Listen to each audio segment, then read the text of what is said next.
Assalamualaikum warahmatullahi wabarakatuh. Alhamdulillah alladzi 'allama bil qalam 'allamal insana ma lam ya'lam. Allahumma shalli ala Muhammad wa ala ali Muhammad.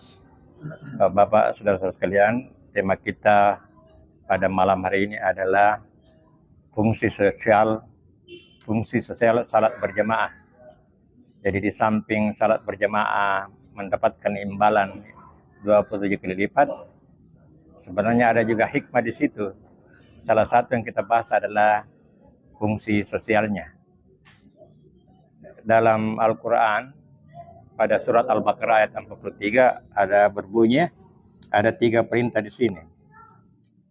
Wa aqimus sholata, kemudian wa atuz zakata, dan yang ketiga warka'u marraki'in. Tegakkan salat, tunaikan zakat, dan rukuklah ma'ah, bersama orang ruku. Utamanya laki-laki diharapkan untuk selalu berjamaah. Ini dasar hukum berjamaah dari Al-Quran. Sedangkan dalam hadis itu lengkap, detail. Tapi ini garis besarnya memang ada anjuran untuk ruku bersama orang lain. Jadi tidak ruku sendiri. Utamanya laki-laki. Kalau perempuan memang tidak dianjurkan seperti laki-laki, tapi dia juga akan mendapatkan pahala kalau dia melakukan salat berjamaah. Dulu memang karena itu berisiko. Tetapi kalau risiko itu dapat dihindari, kan bisa berjamaah. Pokoknya ada pengawalnya, ada muhrimnya, ada suaminya, ya. Dan suasana tidak seperti dulu di awal-awal agama Islam. Sekarang sudah ramai, aman. Nah, di sini kita bahas dulu barangkali ini ruku itu. Apa itu ruku? Ruku itu adalah batas. Jadi kalau kita statistik itu ada saatnya dia naik, tapi satu saat dia akan sampai pada kurva, ruku dia. Itu batas. Nah, jadi kalau kita salat berjamaah, kalau kita masih dapat rukunya, itu mesti dihitung 1. Tapi kalau tidak lagi, karena itu batas. Jadi ruku itu batas. Kemudian kenapa orang ruku? Karena manusia itu ada keterbatasan.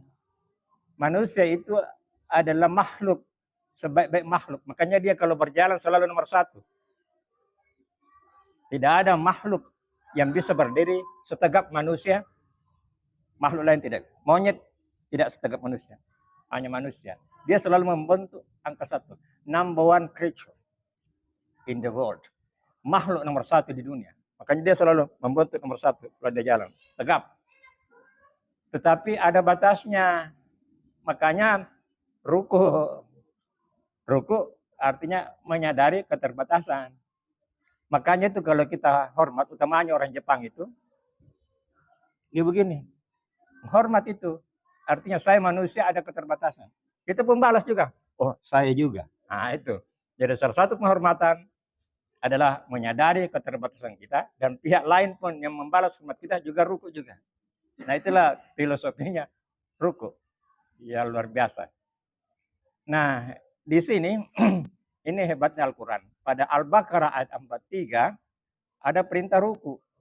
Di Al-Imran itu pada ayat yang sama 43 ada juga perintah ruku. Dan ini diperintahkan kepada Maryam.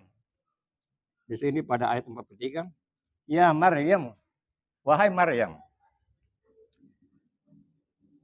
Ya Maryam nuti, taatlah lirabbiki, taatlah kepada Tuhanmu. Wasjudi, dan sujudlah kamu.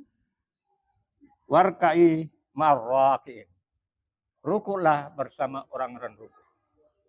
Kita ketahui bahwa Maryam ketika hamil dan banyak fitnah, dia pergi menyendiri. Setelah melahirkan,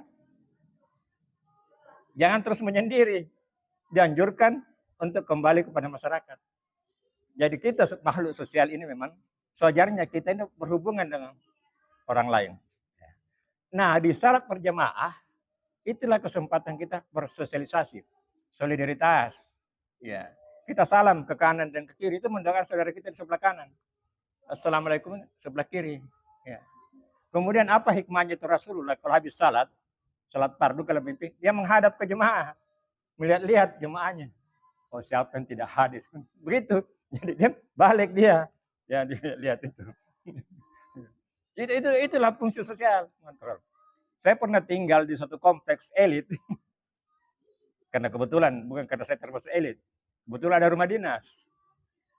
Di situ saya untuk pertama saya datang mengundang tetangga, sulit. Tertutup rapat semuanya. Pintunya. Dan mereka kayaknya tidak butuh dengan tetangga. Karena mereka punya telepon, punya kendaraan. Jadi saya susah mengenali mereka. Alhamdulillah ada masjid. Di situlah kami ketemu.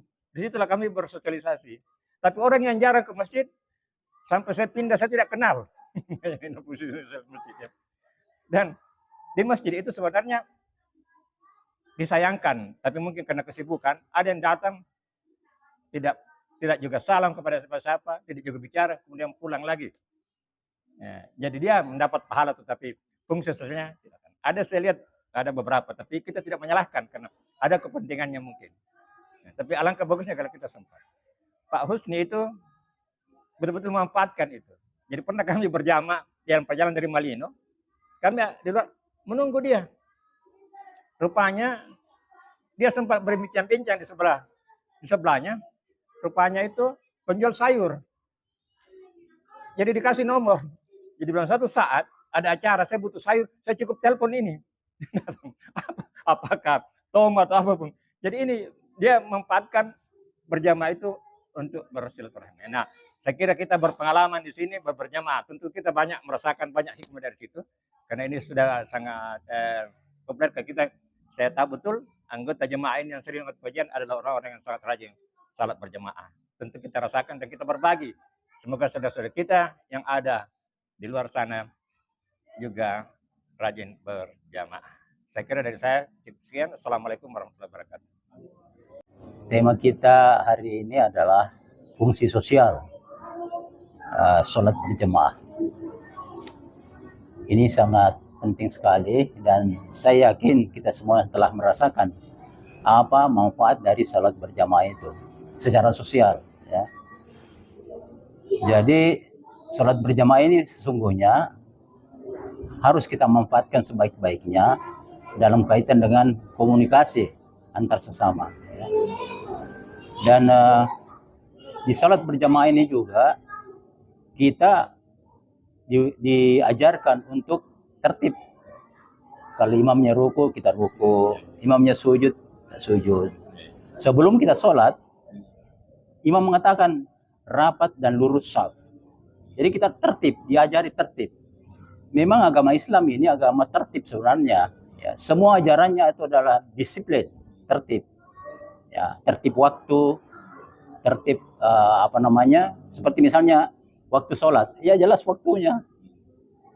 Jelas waktunya, 5 waktu itu waktu sholat adalah pelajaran untuk bisa kita disiplin untuk melaksanakan ibadah itu. Nah, sholat ini sebenarnya dengan berjamaah ini kita berkumpul di suatu tempat seperti di masjid ini, sesungguhnya mesti kita manfaatkan dalam rangka kehidupan.